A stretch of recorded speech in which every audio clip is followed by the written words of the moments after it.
किसान आगू रुल्लू सिंह मानसा जिन्होंने दसिया कि किसान अंदोलन है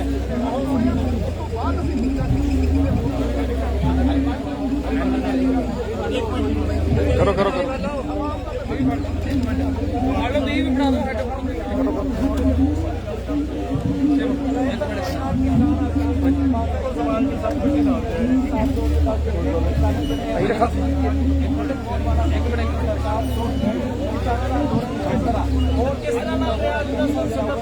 संसद का साडा बहुत वधिया रहा शांतमई साडे लीडर ने चलाया ਜਿਹੜੇ ਅਸੀਂ 4-5 लीडर आए ਅਸੀਂ बाहर बैठे हैं तो बहुत वधिया ਚੱਲੇਗਾ लंगर गुरुद्वारा कमेटी लेके आई है लंगर चाह का प्रबंध उन्होंने कराया संगत मोर्चे वालों उन्होंने ਅਸੀਂ धन्यवाद करते हैं कि जिन्हों ने किहड़ी संस्था चलूगा उन्होंने तक साडा बाहर फर्क चलूगा वो साडा 200 किसान आया वो 4-5 लीडर आया करके मतलब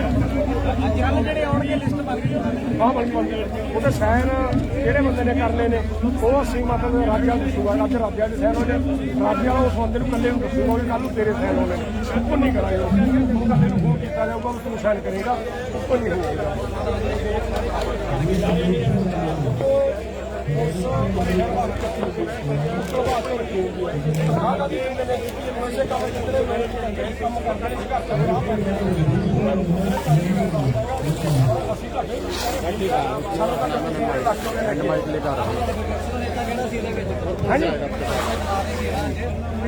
विरोधी नेता मेरा ख्याल बनाया नहीं कल मुड़वावे 5-4 बंदे विरोधी नेता बनाया करो कल नूं बनावांगे जिहड़े कहांगे पूरी राय देवांगे मोदी भी बनाया जाएगा कोई हाँ जी मोदी भी बनाया जाएगा वो यह जे भैड़े बंदे का कल असीं बंदे का नाम लड़ेगा बंदे का घटिया जिहड़ा देश की गल नहीं मान रहा असीं विरोधी बनावांगे जिहड़े मतलब बनाने चाहिए ने जिहड़े कहण समूह ठीक ने सामने वाले कहण गलत ने फिर बहस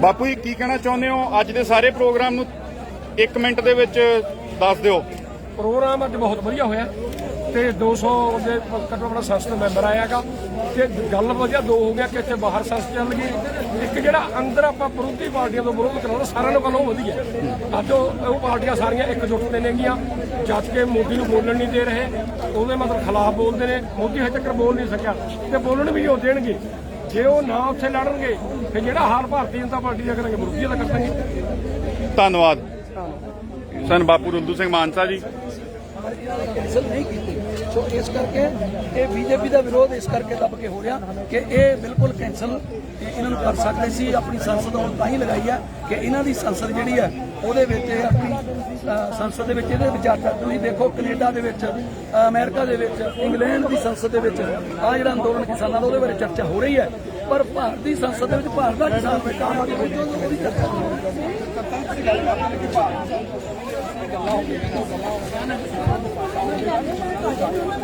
ਕਿਸਾਨਾਂ ਨੂੰ ਜਿਹੜੇ ਵਿਰੋਧ ਕਰ ਰਹੇ ਨੇ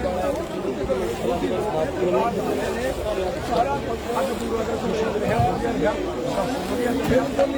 ਪੂਰਾ ਪਾਸੇ ਮਰਜ਼ੀ ਕੰਮ ਹੋ ਰਿਹਾ ਬੀਜੇਪੀ ਦੇ ਖਿਲਾਫ ਇਹ ਤਾਂ ਲੋਕਾਂ ਨੂੰ ਬਿਲਕੁਲ ਗੁੰਮਰਾਹ ਕਰ ਰਹੇ ਨੇ ਕਿ ਇਹਨਾਂ ਦੇ ਨਾਂ ਤੇ ਕਾਨੂੰਨਾਂ ਦੇ ਨਾਂ ਤੇ ਕਾਨੂੰਨ ਨੂੰ ਰਿਪੀਟ ਕਰਦਾ ਅਸੀਂ ਅੱਜ ਚਲੇ ਜਾਣਾ ਵਾਪਸ ਕੋਈ ਬੀਜੇਪੀ ਦਾ ਵਿਰੋਧ ਨਹੀਂ ਹੋਣਾ ਤਾਂ ਫਿਰ ਪਤਾ ਲੱਗ ਜੂ ਪਿਛੜਾ ਤੱਕ ਕਮਾਈ ਰਹੇ ਨੇ ਸੋਧਾ ਕਰਨ ਨੂੰ ਤਿਆਰ ਨੇ ਅਸੀਂ ਮੰਗਿਆ ਹੀ ਨਹੀਂ ਸੋਧਾ ਕਾਦੀ ਜਿਹੜੀ ਚੀਜ਼ ਸਾਡੇ ਹਿੱਤ ਬਣਾਉਣ ਲੈ ਕੇ ਸਾਡਾ ਵਾਸਤੇ ਜਿਹੜੀ ਚੀਜ਼ ਮੰਗੀ ਨਹੀਂ ਗਈ ਅਸੀਂ ਕਹਿੰਦੇ ਸਾਡੇ ਲਈ ਬਹੁਤ ਸਮਾਨ ਹੈ ਭਾਈ ਤੁਸੀਂ ਸਾਡੇ ਲਈ ਲੈ ਕੇ ਆ ਰਹੇ ਅੱਜ ਕੋਹਾਂ ਨੂੰ ਪੈ ਹੈ ਨਾ ਖੜ ਕੇ ਬੱਸਾਂ ਤਲਾਸ਼ੀ ਲਈ ਹੈ ਨਾ ਇਹ ਬੱਸਾਂ ਜਿਹੜੇ ਬੰਬ ਲੈ ਕੇ ਜਾ ਰਹੇ ਨੇ ਇਹਨਾਂ ਵਾਸਤੇ ਤੇ ਫਿਰ ਜੇ ਇਹਨਾਂ ਨੂੰ ਮੌਤ ਨਾ ਡਾਲੇ ਤੇ ਸਾਡੇ ਤਾਂ ਪ੍ਰਮਾਣ ਮੰਨਗੇ ਸਾਡੀ ਖੇਤੀ ਚਲੀ ਜਾਵੇਗੀ ਤਾਂ ਫਿਰ ਸਾਨੂੰ ਭੈ ਨਹੀਂ ਸਾਨੂੰ ਡਰ ਨਹੀਂ ਇਸ ਕਰਕੇ ਅਸੀਂ ਕਹਿੰਦੇ ਹਾਂ ਸੋਧਾਂ ਨਹੀਂ ਚਾਹੀਦੀਆਂ ਜਿੱਦਾਂ ਇਹ ਕਹਿੰਦੇ ਬਸ ਕੁਝ ਨਹੀਂ ਹੋਣਾ ਚਾਹੀਦਾ ਬੱਸਾਂ ਸਾਫ਼ ਹੋਣੀਆਂ ਚਾਹੀਦੀਆਂ ਇਸੇ ਤਰ੍ਹਾਂ ਹੀ ਕਹਿੰਦੇ ਹਾਂ ਕਿ ਬਿਲਕੁਲ ਸਾਫ਼ ਚਾਹੀਦਾ ਸਾਨੂੰ ਕਾਨੂੰਨ ਨਹੀਂ ਚਾਹੀਦਾ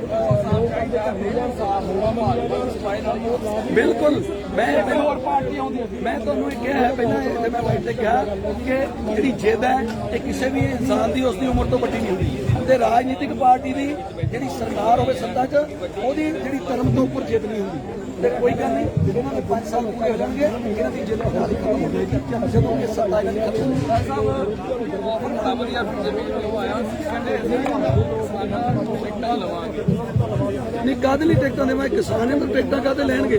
ਕਿਸਾਨ ਤਾਂ ਇਹਨਾਂ ਨੂੰ ਵੰਡ ਨਹੀਂ ਦੇਣਗੇ ਪਿੰਡਾਂ 'ਚ। ਟਿਕਟਾਂ ਦੀ ਗੱਲ ਤਾਂ ਦੂਰ ਦੀ ਰਹਿ ਗਈ। ਇਹਨਾਂ ਦੀ ਬੀਜੇਪੀ ਨੂੰ ਵੰਡ ਨਹੀਂ ਦੇਣਗੇ, ਉਹ ਹੋਰ ਵੀ ਟਿਕਟ ਲੈ ਲਵੇ। ਕਿਸਾਨ ਨੇ ਟਿਕਟ ਕਿਉਂ ਲੈਣੀ ਆ? ਕਿਸਾਨ ਦੀ ਟਿਕਟ ਇੱਕੋ ਹੀ ਹੈ ਜੇ ਦੇਣੀ ਚਾਹੁੰਦੇ ਨੇ। ਤਿੰਨੋਂ ਹੀ ਕਾਨੂੰਨ ਕਾਰਨ ਰਿਪੀਲ, ਐਮਐਸਪੀ ਦੇ ਗਾਰੰਟੀ ਦੇਣੇ ਤੋਂ ਵੱਡੀ ਕਿਸਾਨਾਂ ਦੀ ਟਿਕਟ ਕੋਈ ਨਹੀਂ। ਉਹ ਕਿਸਾਨ ਸਮਝਣਗੇ ਅਸੀਂ ਆਪਣੇ ਘਰ ਆਪਣਾ ਕਮਾਈ ਕਰਕੇ ਪ੍ਰਸ਼ਾਦਾ ਛਕੀਏ, ਅਸੀਂ ਇਹਨਾਂ ਨੇ ਟਿਕਟਾਂ ਕੁਛ ਨਹੀਂ ਲੈਣਾ। ਇਹ ਗੰਦ ਦਾ ਮਾਹੌਲ ਪੈਦਾ ਕੀਤਾ ਹੋਇਆ ਇਹਨਾਂ ਨੇ, ਇਹ ਤੋਂ ਦੂਰ ਰਹਿਣਾ ਚਾਹੁੰਦੇ। ਰਾਜ ਸਾਹਿਬ 1 ਮਿੰਟ ਦੇ ਵਿੱਚ ਸਾਰੇ ਅੱਜ ਤੋਂ ਸਵੇਰ ਤੋਂ ਲੈ ਕੇ ਸ਼ਾਮ ਤੱਕ ਦੇ ਪ੍ਰੋਗਰਾਮ ਦੇ ਉੱਪਰ ਕੀ ਕਹਿਣਾ ਚਾਹੁੰਦੇ ਹੋ? ਦੇਖੋ, ਅੱਜ ਦਾ ਜਿਹੜਾ ਸੰਸਦ ਕੂਚ ਸੀ ਸਾਡਾ ਸਿੰਘੂ ਬਾਰਡਰ ਤੋਂ, ਆਲਰੇਡੀ ਸਰਕਾਰ ਨਾਲ ਡਿਸਕਸ ਹੋ ਗਈ ਸੀ ਵੀ ਅਸੀਂ ਸ਼ਾਂਤੀਪੂਰਵਕ ਜਾਣਾ ਹੈ। 200 ਸਾਡਾ ਕਿਸਾਨ ਜਾਣਾ ਹੈ, ਜਿੱਥੇ ਪੁਲਿਸ ਰੋਕੂਗੀ ਰੁਕ ਜਾਣਾ ਹੈ। ਫਿਰ ਭਾਈ ਸਾਨੂੰ ਜਾਣ ਜਾਵੇ, ਇਹਨਾਂ ਨੇ ਕਿਹਾ ਸੀ ਕਿ ਅਸੀਂ ਤੁਹਾਨੂੰ ਜੰਤਰ ਮੰਤਰ ਤੱਕ ਜਾਣ ਦੇਵਾਂਗੇ। ਪਰ ਅੱਜ ਸਾਜ਼ਿਸ਼ ਦੇ ਤਹਿਤ ਗੱਲ ਆਪਣੀ ਤੋਂ ਮੁੱਕਰਦੇ ਹੋਏ ਸਾਨੂੰ ਪਹਿਲਾਂ ਬੱਸਾਂ ਨੂੰ ਗੋਲ-ਗੋਲ ਉੱਥੇ ਘੁਮਾਇਆ ਗਲੀਆਂ ਦੇ ਵਿੱਚ, ਸਮਾਂ ਬਰਬਾਦ ਕੀਤਾ ਵੀ ਸੰਸਦ ਸ਼ੁਰੂ ਹੋਣ ਤੋਂ ਪਹਿਲਾਂ ਪਹੁੰਚ ਨਾ ਜਾਣ, ਸੰਸਦ ਸ਼ੁਰੂ ਹੋ ਜਾਵੇ ਫਿਰ ਪਹੁੰਚਣ। ਔਰ ਉਸ ਤੋਂ ਇਲਾਵਾ ਫਿਰ ਸਾਨੂੰ ਰਸਤੇ 'ਚ ਰੋਕ ਕੇ ਸਾਡੀਆਂ ਬੱਸਾਂ ਦੀ ਤਲਾਸ਼ੀ ਲਈ ਗਈ, ਜਿਵੇਂ ਇੱਕ ਤੇ ਦੂਸਰੇ ਮੁਲਕ ਤੋਂ ਆਏ ਨੇ। ਇਹਨਾਂ ਨੂੰ ਅੱਜ ਭੈ ਇਦਾਂ ਦਾ ਪੈਦਾ ਹੋ ਗਿਆ 200 ਕਿਸਾਨਾਂ ਤੋਂ ਕਿ 40,000 ਪੁਲਿਸ ਕਰਮੀ ਲਾਤਾ ਬਾਰਡਰ ਤੱਕ। ਇਹ ਹਾਲਾਤ ਨੇ ਇਸ ਸਰਕਾਰ ਦੇ ਵੀ ਇਹ ਸਰਕਾਰ ਆਪਣੇ ਦੇਸ਼ ਦੇ ਨਾਗਰਿਕਾਂ ਤੋਂ, ਤੇ ਇਹ ਦਿਨ ਦਾ ਮਤਲਬ ਨਹੀਂ ਚੰਗੇ ਕੰਮ ਨਹੀਂ ਨਾ ਕੀਤੇ ਕੋਈ, ਤਾਈਓ ਭੈਚ ਹੈ। ਜੇ ਚੰਗੇ ਕੰਮ ਕੀਤੇ ਹੋਣ ਤਾਂ ਲੋਕ ਇਹਨਾਂ ਦੇ ਫੁੱਲਾਂ ਦੇ ਹਾਰ ਪਾਉਣ। ਸੋ ਇਸ ਕਰਕੇ ਅੱਜ ਇਹ ਸੰਸਦ ਨੂੰ ਖਰਾਬ ਕਰਨ ਦੀ ਕੋਸ਼ਿਸ਼ ਕੀਤੀ। ਹੁਣ ਇਹ ਸੰਸਦ ਜਿਹੜੀ ਹੈ ਇਹ ਲਗਭਗ ਅਸੀਂ ਜਦੋਂ ਆ ਕੇ ਅਸੀਂ ਸੰਸਦ ਇੱਥੇ ਸਜਾ ਲਈ ਔਰ ਉਹ ਸੰਸਦ ਬੜੀ ਸਮੂਥਲੀ ਚਲਾਈ ਹੈ। ਇਹਦੇ ਵਿੱਚ ਸਪੀਕਰ, ਡਿਪਟੀ ਸਪੀਕਰ ਤੈਅ ਕੀਤੇ ਗਏ, ਜਿਸ ਮੈਂ ਵੀ ਡਿਪਟੀ ਸਪੀਕਰ ਬਣਿਆ ਅੱਜ। ਔਰ ਉਹਦੇ ਵਿੱਚ ਸਮੂਥਲੀ APMC ਜਿਹੜਾ ਸਾਡਾ ਅੱਜ ਦਾ ਪ੍ਰਸ਼ਨ ਸੀ ਉਹ ਤੇ ਬੜੀ ਵਧੀਆ ਤਰੀਕੇ ਦੇ ਨਾਲ ਸਾਰਿਆਂ ਕਿਸਾਨਾਂ ਨੇ ਜਵਾਬ ਦਿੱਤੇ। ਬਹੁਤ ਬਹੁਤ ਧੰਨਵਾਦ ਰਾਜ ਸਾਹਿਬ, ਥੈਂਕ ਯੂ।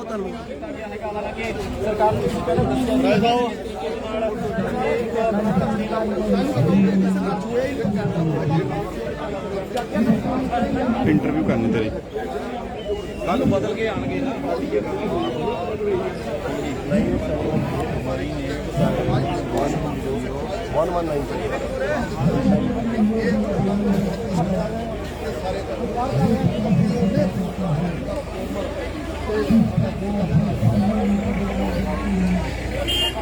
ਬਲਵਿੰਦਰ ਸਿੰਘ ਔਲਖ ਜੀ ਨੇ ਸਾਡੇ ਨਾਲ।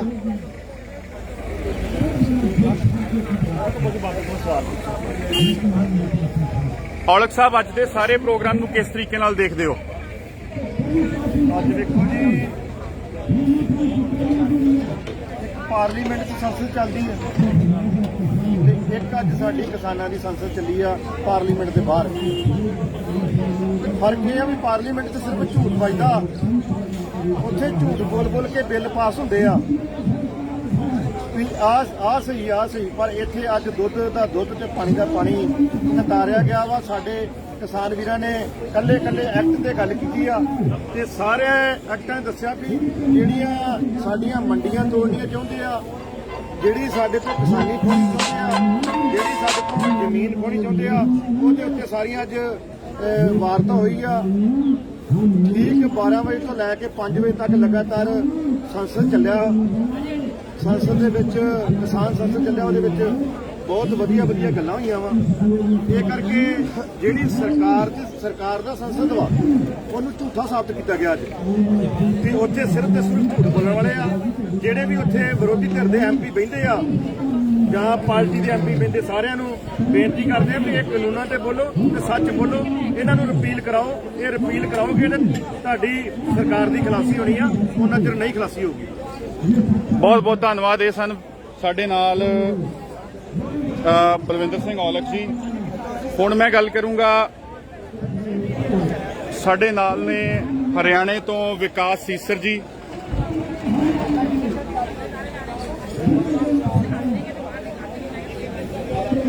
सीसर साहब, आप आज सारे दिन के कार्यक्रम को कैसे देख रहे हैं और क्या कहना चाहते हैं इसके ऊपर?